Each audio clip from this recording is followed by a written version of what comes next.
ऐसे हालत में महाविकास आघाड़ी अगर मजबूत होती है और उद्धव ठाकरे की शिवसेना वहाँ चली जाती है, तो जो पिछले 2019 के लोकसभा में जो सफलता थी, उसमें से लगभग 50% कम हो सकते, ये बीजेपी को डर था। बीजेपी संविधान के प्रति कम वफादार नजर आती है, राजनीति के प्रति ज़्यादा वफादार है। केरला में तो हर जाति के चर्च अलग है। ओके 100% लिटरेरी स्टेट है केरला। मैं 10 साल इंचार्ज रहा हुआ बसपा के ज़माने में। तो केरला में एक वेरी फेमस राइटर है अपना, तो वो केरला के बारे में लिखता है, तो बोलता है ये क्या है केरला। सच्चाई है कि डिस्पाइट द कन्वर्शन, उसके बावजूद जो टैग अनटचेबिलिटी का है, लोअर कास्ट का है, वो उनके साथ कायम है। दे आर द विक्टिम्स, और इसीलिए उनको वो रिजर्वेशन मिलना चाहिए। आवाज इंडिया टीवी में आपका स्वागत है। मैं हूं अमन कामले। आज हमारे बीच डॉक्टर सुरेश माने सर हैं। सर, आपका बहुत बहुत स्वागत। सर एक जाने माने चिंतक है, विचारक है, साहित्यिक है, अभ्यासक है और बीआरएसपी के राष्ट्रीय अध्यक्ष भी है। और सर समूचे देश भर में भ्रमण करते रहते हैं, अलग अलग मुद्दों पर अपनी बेबाक राय भी रखते हैं। बीआरएसपी का एक बहुत बड़ा भव्य आयोजन दिल्ली में होने जा रहा है 26 से 27 को। इसके बारे में हम लोग सर से बातचीत भी करेंगे। साथ ही साथ जो देश के प्रमुख मुद्दे हैं, जैसा कि यूनिफॉर्म सिविल कोड पे अभी हंगामा चल रहा है, इस पर हम उनकी राय जानेंगे। साथ ही साथ महाराष्ट्र की राजनीति पर भी हम उनसे चर्चा करेंगे। तमाम ऐसे मुद्दे हैं जिस पर हम सर से आज रूबरू होंगे। सर, आपका बहुत बहुत स्वागत। सबसे पहला मेरा सवाल यह है कि जिस तरह से महाराष्ट्र की राजनीति में अजित पवार की एंट्री हुई है, एनसीपी में टूट हुई है, और शरद पवार 29 साल तक राजनीति करने के बाद आज उनके अंतिम पड़ाव में जिस तरह से पार्टी में टूट हुई है, क्या लगता है कि ये प्रायोजित है, उनका समर्थन है, उनके समर्थन से हुआ है, या बीजेपी की एक कोशिश है कि 2024 के इलेक्शन के पहले महाराष्ट्र में किसी तरह से विपक्ष को कमज़ोर किया जाए, पूरे देश में विपक्ष को कमज़ोर किया जाए, ये उनकी रणनीति का हिस्सा है? अमन जी, आपका सबसे पहले शुक्रिया इस मुद्दे के लिए, बातचीत के लिए बुलाया। आपने जो सवाल किया कि एनसीपी को लेकर हमेशा एक ट्रस्ट डेफिसिट नेशनल लेवल पे और स्टेट लेवल पे रहा है, इसीलिए शरद पवार जी की हर एक भूमिका के ऊपर केंद्र के लेवल पर और राज्य के लेवल पर हमेशा सवाल खड़े हुए हैं। कई लोग मानते थे कि इसके पहले जो सुबह वाला शपथ विधि अजित पवार का था, वो उनका कदम था। लेकिन अब फडणवीस और शरद पवार जी ने खुद दोनों ने एडमिट किया और डिक्लेयर किया कि वो दोनों की सोची समझी रणनीति थी। अब फिर एक बार जब अजित पवार ने छलांग मारी है, एनसीपी को क्रॉस किया है, तो कुछ तबका ये ज़रूर मानता है कि ये शरद पवार जी के फिर रणनीति का हिस्सा है, और उसको एक्सेप्ट करने के लिए कुछ ग्राउंड भी है, तथ्य है, जो उनका पूर्वी इतिहास उसके लिए जिम्मेदार है। लेकिन दूसरी जो शंका है वो सबसे ज़्यादा प्रबल लगती है, क्योंकि 2019 में 48 सीटें में से लोकसभा की महाराष्ट्र में बीजेपी को 23 और शिवसेना को 18, 4 एनसीपी को और 1 मिली थी कांग्रेस को, मतलब 48 में 43 मिली थी। ऐसे हालत में महाविकास आघाड़ी अगर मजबूत होती है और उद्धव ठाकरे की शिवसेना वहाँ चली जाती है, तो जो पिछले 2019 के लोकसभा में जो सफलता थी, उसमें से लगभग 50% कम हो सकते, ये बीजेपी को डर था। तो बीजेपी इस कोशिश में है कि उत्तर प्रदेश के बाद सबसे बड़ा अहम स्टेट जो है महाराष्ट्र, वहाँ 48 सीटें हैं। उस 48 सीटें में अगर महाराष्ट्र का विपक्ष इकट्ठा हुआ तो 20 सीटों का घाटा बीजेपी को भुगतना पड़ेगा। तो वो 20 सीटें रिकवर करने के लिए बीजेपी हर हथकंडे को अपना रही है, चाहे फिर एनसीपी का ब्रेकअप होना हो या शरद पवार जी के साथ मिलकर समझौते की राजनीति क्यों ना हो, या सीबीआई, ईडी, इनकम टैक्स, इनका इस्तेमाल क्यों ना हो, लेकिन जो लास्ट टाइम उनको शिवसेना बीजेपी मिलकर 43 सीटें थी, उसमें वो कम नहीं होना चाहते यस। और मजबूत इकट्ठा हुआ तो 20 के नीचे सिमट जाएंगे। ये खतरे के कारण बीजेपी महाराष्ट्र में किसी भी कीमत पर जाकर अपनी सीटें बरकरार रखने की कोशिश कर रही है। जी बिल्कुल, बीजेपी कोशिश कर रही है महाराष्ट्र में और तमाम देश के अलग अलग स्टेट में भी वो ऐसी कोशिश कर रही है। जिस तरह से हम देखते हैं कि देश में इन दिनों यूनिफॉर्म सिविल कोड का मुद्दा काफ़ी गरमाया हुआ है। हालांकि इसका ड्राफ्ट अभी सरकार ने घोषित नहीं किया है, लेकिन उसके बावजूद भी चर्चाएं काफ़ी है। कहा यह भी जा रहा है कि शायद इस पार्लियामेंट सेशन में वो उस बिल को लाएंगे। आपको क्या लगता है, यूनिफॉर्म सिविल कोड होना ज़रूरी है या नहीं है, या फिर जैसे चलता है चलना चाहिए? एक राजनीतिक चर्चा अलग है और संवैधानिक चर्चा अलग है। ओके। पहला हम संवैधानिक पक्ष रखते हैं। संविधानकर्ताओं की यह सोच है कि पूरे भारत के समूचे इंटीग्रेशन के लिए एक कोड हो। बिल्कुल। ये उनकी नेशनल सोच है। हाँ। लेकिन संविधानकर्ताओं ने इसको आगे क्यों पोस्टपोन किया? वो इसलिए किया कि यूनिफॉर्म सिविल कोड तो ज़रूरत है, लेकिन इसका मतलब मेजॉरिटी का लॉ माइनॉरिटी के ऊपर थोपा नहीं जाना चाहिए। राइट। क्योंकि भारतीय संविधान माइनॉरिटी को भी अपने सारे अधिकार देता है, फंडामेंटल राइट देता है। राइट। तो इट शुड इमर्ज। Okay. ये इमर्ज होना चाहिए एक दूसरे को थोपने के बजाय। ये संविधानकर्ताओं की सोच है। अभी जो माहौल है वो चुनाव को लेकर चर्चा है, और जब चुनाव को लेकर बीजेपी ने यह सब्जेक्ट छेड़ा है, खास करके पीएम ने भी छेड़ा है। हाँ। तो जो पीएम आज तक ये कह रहे हैं कि माइनॉरिटी अपीसमेंट यहाँ देश में होती है, तो ये मेजॉरिटी अपीसमेंट है। राइट। बीजेपी यहाँ क्राइम कर रही है, वो मेजॉरिटी अपीसमेंट कर रही है। एग्जैक्टली। अब तक बीजेपी की सरकारें कई राज्यों में आई, वो भी केंद्र में आए थे इसके पहले। ये तो उनकी अभी 3rd टर्म होगी। तो अभी तक यूनिफॉर्म सिविल कोड क्यों नहीं लाए? वो भी एक मुद्दा है। यूनिफॉर्म सिविल कोड गोवा में एक अलग है, उसके ऊपर क्यों नहीं बहस करते? फिर सुप्रीम कोर्ट ने तो शाहबानो से लेकर कहा कि यूनिफॉर्म सिविल कोड की तैयारी करो। अभी तक किसी ने नहीं लाया। चुनाव को मुद्दे नजर रखते हैं, जब ऐसा कोई सेंसिटिव विषय लाते हैं तो पर उसका राजनीतिकरण है। तो बीजेपी संविधान के प्रति कम वफादार नजर आती है, राजनीति के प्रति ज्यादा वफादार आती है। रही यूनिफॉर्म सिविल कोड की, तो सरकार ने खुद अपना एक कोई ड्राफ्ट रखना चाहिए। भारतीय का जो लॉ कमीशन ऑफ इंडिया है, उन्होंने उसके ऊपर व्यूज मंगाए हैं अभी। ओके। तो जब लॉ कमीशन ऑफ इंडिया काम कर रहा है, तो सरकार को ऐसी कोई बयानबाजी करने की जरूरत नहीं थी। कानूनी प्रक्रिया है, कानूनी प्रक्रिया को एक इंडिपेंडेंट ऑर्गेनाइजेशन, वो भी भारत सरकार की है, लॉ कमीशन ऑफ इंडिया, तो उसको अपना काम करने देना चाहिए ना। जब वो संस्था काम कर रही थी, तब उसका राजनीतिक करना ये आपके मकसद के बारे में सवाल उठाता है। मकसद आपका प्योर नहीं है। राइट। मकसद आपका पॉलिटिकल है। और इसी के लिए लोग तो शंका करेंगे, खास करके माइनॉरिटी तबका। उसको डर लगता है कि कहीं हम मेजॉरिटी के लोग हमारे ऊपर उनका कानून ना थोप दे। आदिवासी तबका, अभी तक आदिवासी की आवाज उतनी बुलंद नहीं हुई है, लेकिन ट्राइबल की आवाज भी बुलंद हो सकती है। इसलिए बेटर ये है गवर्नमेंट अपनी पहली मंशा साफ करे, अपना ड्राफ्ट लेकर आए। राइट। मेजॉरिटी है उनके पास, वो चाहे तो कर भी सकते हैं। लेकिन ऐसे सेंसिटिव विषय को लेकर इस तरह की जो मेजॉरिटी की दादागिरी है पार्लियामेंट के अंदर, उसका इस्तेमाल अगर बीजेपी करेगी तो ये बीजेपी के लिए एक नेशनल हिमालयन ब्लंडर होगा, जो बीजेपी ने नहीं करना चाहिए। जी बिल्कुल, एक ब्लंडर हो सकता है।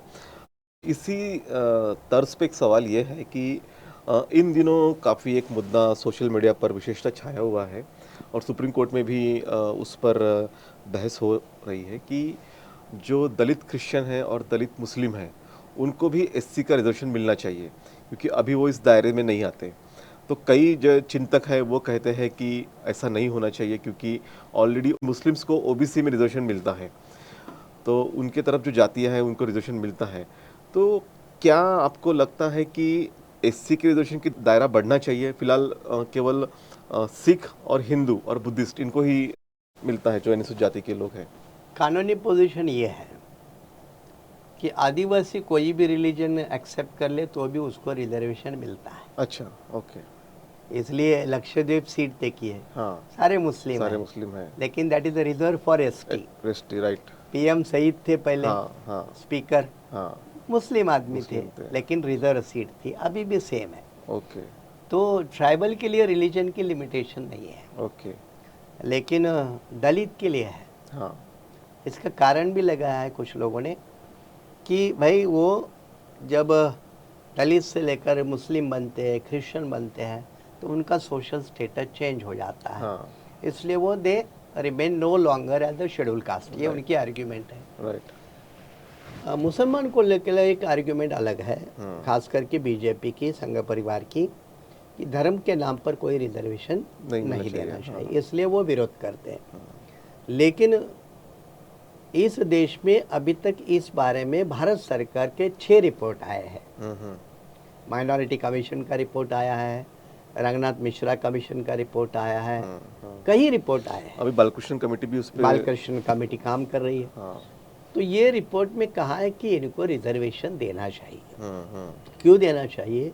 तो रिपोर्ट स्टडी ये कहती है कि कन्वर्जन के बाद भी वो कास्ट और डिस्क्रिमिनेशन के शिकार है। राइट। इनके चर्च अलग है, हाँ, चर्च अलग है। इनके इवन मुस्लिम होने के बाद भी मुस्लिम में जो ऊपर वाला तबका है वो इनको एक्सेप्ट नहीं करता। राइट। खास करके केरल में जाइए आप, अच्छा। केरल में सीरियन क्रिश्चियन सबसे ऊपर माना जाता है। हाँ, ये सीरियन क्रिश्चियन आपको किसी पुलैया क्रिश्चियन को थोड़ा एक्सेप्ट करता है। अच्छा, तो केरला में तो हर जाति के चर्च अलग है। ओके। 100% लिटरेरी स्टेट है केरला। हाँ। मैं 10 साल इंचार्ज रहा हुआ हाँ। बसपा के ज़माने में। तो केरला में एक वेरी फेमस राइटर है अपना, तो वो केरला के बारे में लिखता है, तो बोलता है ये क्या है केरला, हाँ। ये या पुलैया चर्च है, ये पराये चर्च है। ओके। तो हर जाति का अपना चर्च है। हाँ। अब जीसस के आइडियोलॉजी में कोई जाति का तो है है नहीं, नहीं। बुद्धा के आइडियोलॉजी में तो कोई नहीं नहीं है। मोहम्मद पैगंबर के भी आइडियोलॉजी में Right. कोई कास्ट सबकास्ट नहीं है। नहीं है। लेकिन भारतीय जाति व्यवस्था, ये बीमारी सब सब जगह धर्म के ऊपर हावी हुई हावी है, हुई है। yes. जिसका कारण मैं क्रिश्चियन बनूं तो भी दलित रहता हूँ, हाँ। मैं मुस्लिम बनूं तो भी दलित रहता हूँ, हाँ। और महाराष्ट्र में हम बौद्ध बने तो भी कितने दलित है। हाँ। तो इसलिए सच्चाई है कि डिस्पाइट द कन्वर्शन, उसके बावजूद जो टैग अनटचेबिलिटी का है, वो कायम है। लोअर कास्ट का है, वो उनके साथ कायम है। दे आर द विक्टिम्स, और इसीलिए उनको वो रिजर्वेशन मिलना चाहिए। यहाँ भी आप उनके लिए पहले इंट्रोड्यूस तो करो। हो सकता है आप एक इकोनॉमिक क्राइटेरिया लगा दो, जैसे ईबीसी के लिए लगा है, तो इस तरह का लगा दो, लेकिन लेट देम कम, उनको आने तो दो। बट ये लोग कहते हैं, जो हमारे चिंतक हैं, जो लिखते हैं कि इस्लाम में जाति नहीं है या क्रिश्चियनिटी में जाति नहीं है, फिर ये क्यों रिजर्वेशन वो मांगते हैं? बुद्धिज्म में भी नहीं है, हाँ, जाति तो सिखिज्म में भी नहीं है। नहीं है। सिखिज्म में भी गुरुद्वारे अलग है। हाँ, इसलिए दलितों तो के। मैं कह रहा हूँ कि Sikhism, Buddhism, Islam and Christianity, that is basically against the caste mechanism. नहीं, लेकिन सर इसमें एक ऐसा होता है, जैसा कि आपने कहा कि मैंने भी जय भीम चर्च देखा है आंध्रा में। जी, मैं वहाँ के लोगों को मिला तो बोले कि नहीं, वो लोग हमें एक्सेप्ट नहीं करते, इसलिए हमने अपना चर्च बनाया। बिल्कुल। हम पंजाब में गए तो वहाँ पे गुरुद्वारे वही सेपरेट अलग थे है। दलितों के, या लेकिन बुद्ध विहार ऐसे अलग नहीं है।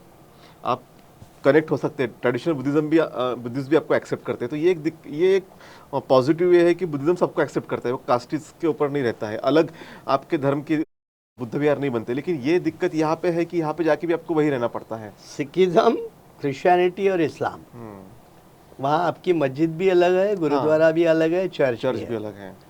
बुद्धिज्म में क्या हुआ, महाराष्ट्र में हम सारे होलसेल में इधर से निकले और होलसेल में है, राइट। इसलिए वो एक है। एक है। हमारे यहाँ पहला कोई नहीं था ना, इसलिए दो नहीं है। लेकिन हम अगर जम्मू कश्मीर में होते तो हमारे भी दो होते। जम्मू कश्मीर का एक सदियों पुराना और हमारा भी एक होता, लद्दाख में होते तो अपने यहाँ दूसरा कोई नहीं था, इसलिए एक है। लेकिन वही मूल मुद्दा है कि बेसिकली ये सारे धर्म है या रिलीजियस आइडियोलॉजी है, वो जाति प्रथा को एक्सेप्ट नहीं करते, बेसिकली तो एंटी कास्ट है। हाँ, बट लेकिन यहाँ के प्रभाव भारत है। की जाति व्यवस्था इतनी प्रभावशाली है कि उसके ऊपर उसका प्रभाव आता है। इसीलिए ये जो दलित क्रिश्चियन है या दलित मुस्लिम है, जो ओबीसी में आता है तो जाने दो ना उनको ओबीसी में, लेकिन जो दलित इसमें आता है या दलित क्रिश्चियन में आता है, उनको एकोमोडेट करने की ज़रूरत है। और ख़ास करके साउथ इंडिया में इसके लिए बड़ा आंदोलन होता है। केरला सबसे है, ज़्यादा होता है। तमिलनाडु है, कर्नाटक है, आंध्र प्रदेश है, तेलंगाना है, ये जो पूरा उड़ीसा तक कोस्टल बेल्ट है, ये बड़े लोगों की उनको ज़रूरत है। नहीं तो यही एक तरफ से उनको धर्म, हिंदू धर्म में रहने के लिए मजबूर करा देता है। कुछ लोगों को आरक्षण की ज़रूरत है, इसलिए वो फिर हिंदू धर्म में रहने के लिए मजबूर हो जाते हैं।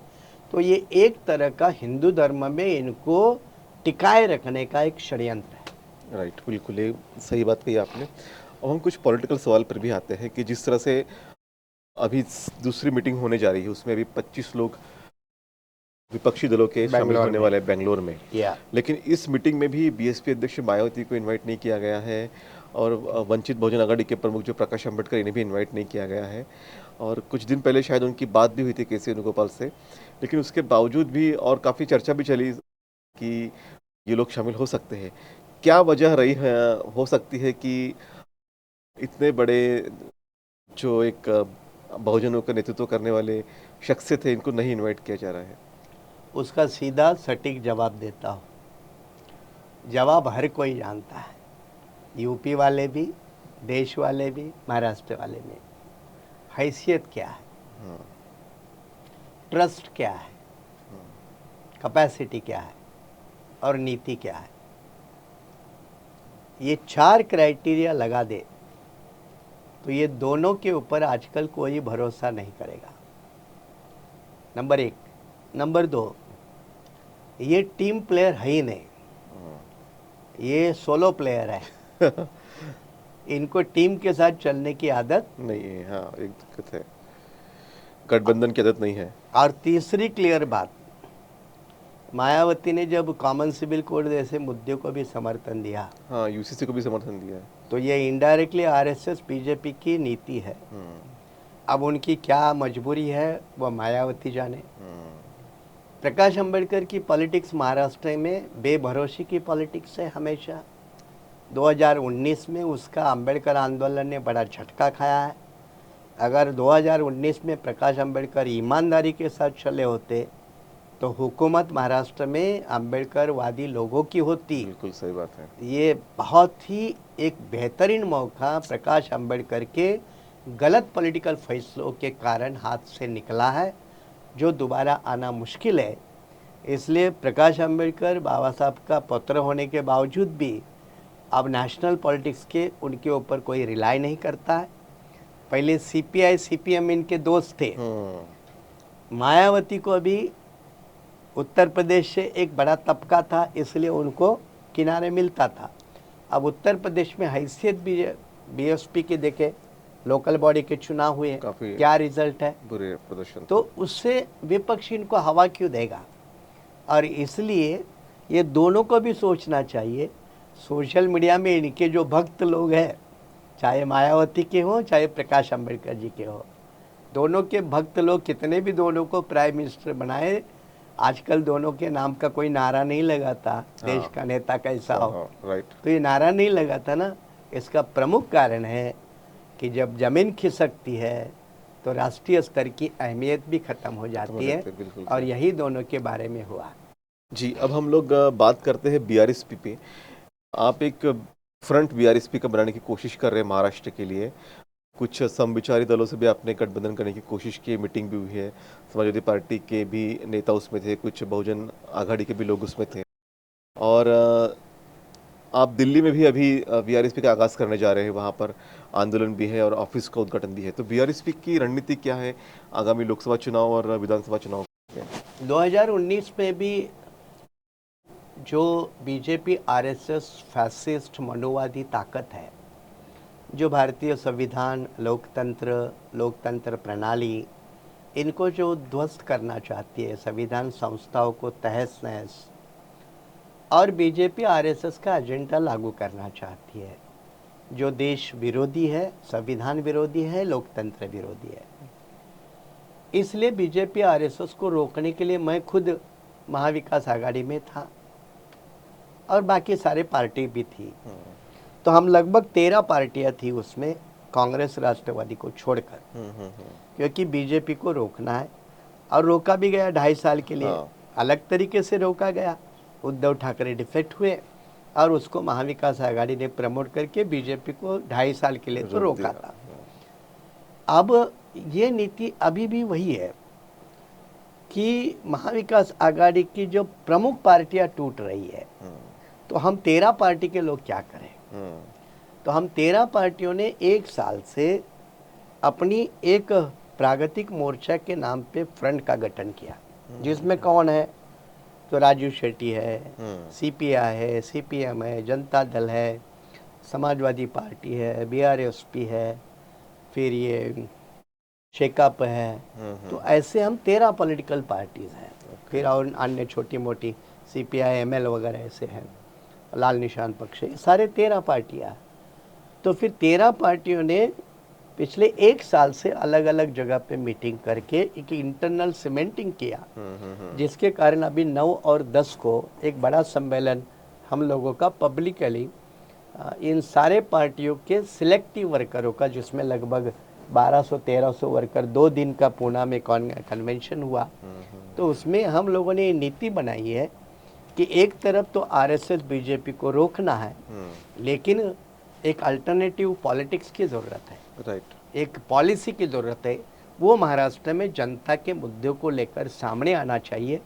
नहीं तो विपक्ष के रोल की जो जगह है, मुद्दों की जो जगह है, वो भरनी चाहिए। जैसे इस मुद्दे को लेकर हम 19 तारीख को गायरान सब्जेक्ट जो है, जो पूरे महाराष्ट्र का लगभग 5.5 परिवार का सब्जेक्ट है, तो अधिवेशन के ऊपर हम सारी 13 पार्टियां सपोर्ट लेकर 19 तारीख को मोर्चा का आयोजन मुंबई में किया है।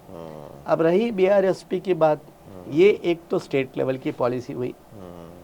बीआरएसपी एक मूवमेंट है, आप सभी लोग जानते हैं। राजनीति हमारे लिए सेकेंडरी है, प्राइमरी अपनी बहुजन महापुरुषों की मूवमेंट है। 7 साल हो गए, तो 7 साल के बाद हम पहली बार नॉर्थ इंडिया में कदम रखने जा रहे हैं। अभी तक कई इनविटेशन आए, लेकिन हमने कदम नहीं रखे, जानबूझकर नहीं रखे, क्योंकि बाकी प्लेयर है। लेकिन बाकी प्लेयर भी थोड़ी एस्टैब्लिश बड़े पैमाने पे नहीं हो सके, उसके कारण वो भी जानते हैं या बाकी लोग भी जानते हैं। अब जब कोई चुनाव का समय नहीं है, तो बीआरएसपी ने अब दिल्ली यूनिट फॉर्म किया।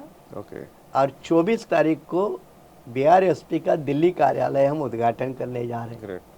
24 को कार्यालय उद्घाटन कर रहे हैं। 25 तारीख को पूरी नॉर्थ इंडिया की बॉडी हम प्रेस कॉन्फ्रेंस करके डिक्लेयर करने जा रहे हैं। 26 तारीख को जो सेंट्रल गवर्नमेंट की बहुजन समाज विरोधी नीतियां है, उसका विरोध करने के लिए जंतर मंतर के ऊपर धरना दे रहे हैं। 1 दिन का धरना है। उसमें महाराष्ट्र, गुजरात, तेलंगाना, कर्नाटक, ये साउथ के 4 स्टेट, और नॉर्थ के हिमाचल प्रदेश, पंजाब, हरियाणा और उत्तर प्रदेश से जो दिल्ली से लगा हुआ इलाका, और दिल्ली, 9-10 स्टेट से लोग उसमें शामिल होंगे। मुझे लगता है बहुजन समाज का किसी भी सारे इतने स्टेटों का ये काफ़ी लंबे समय के बाद दिल्ली में जंतर पंतर के ऊपर धरना हो रहा है। उसमें 3 सिटिंग मेंबर ऑफ पार्लियामेंट, कई पार्टियों के नेता, ऐसे मिलके 15-16 नेता उसमें शामिल होने वाले हैं। ये 26 तारीख को है। 27 तारीख को फिर जो बीआरएसपी का ओरिजिनल 1 साल का एजेंडा है, जो संविधान परिषद का, जिसकी शुरुआत हमने 1 जुलाई को वसंतराव देशपांडे हॉल से नागपुर से की। अब जो महाराष्ट्र की जो बाहर 5 परिषद करनी है, वो 1 गुजरात में हुई है और दूसरी दिल्ली में होने जा रही। वो 27 तारीख को अंबेडकर भवन में, उसमें भी इस विषय के जो जानकार है कि जो हमारे एमपी एमएलए चुन के जाते हैं आरक्षण के सहारे, वो 131 है SC ST के, वो अगर काम में हमारे नहीं आते हैं। पूरे देश में देखो, दलितों के ऊपर अन्याय, अत्याचार, किसी को जूते काफी चाटना पड़ रहा है, किसी को आदिवासी के ऊपर पेशाब किया जाता है। तो 131 मेंबर ऑफ पार्लियामेंट करते क्या है? उठाते, राइट। ओबीसी के 137 है। हाँ इनकी जनगणना को रोक दिया। हाँ क्या कर रहे 137 मेंबर ऑफ पार्लियामेंट? मुस्लिमों के खिलाफ नफरत की राजनीति अपनी चरम सीमा पर है। हाँ 24 मेंबर ऑफ पार्लियामेंट है मुस्लिम समाज के। तो ये सारे मिलके 292 हो जाते, लगभग 300 एमपी बहुमत है। है। हाँ तो ये 300 एमपी क्या कर रहे हैं? आप देखो उत्तर नॉर्थ ईस्ट में मणिपुर, हाँ क्या झगड़े नहीं लगाए जा रहे हैं? बिल्कुल। हाँ क्या मकसद है? हाँ, अब वहाँ के रिपोर्टिंग ये कहती है कि वहाँ की पुलिस सक्षम नहीं है, हाँ वहाँ की पैरामिलिट्री फोर्सेस सक्षम नहीं है, इवन मिलिट्री वाले लोग नहीं है, तो कोई एक्स्ट्रा फोर्सेस कंट्रोल कर रहे हैं। तो एक्स्ट्रा फोर्सेस कौन है? बीजेपी की वहाँ SC ST में झगड़ा पैदा करके वहाँ नॉर्थ ईस्ट का जो एंट्री पॉइंट है उसको कहीं कंट्रोल करके, और कोई इकोनॉमिक्स मकसद उनके पीछे तो नहीं।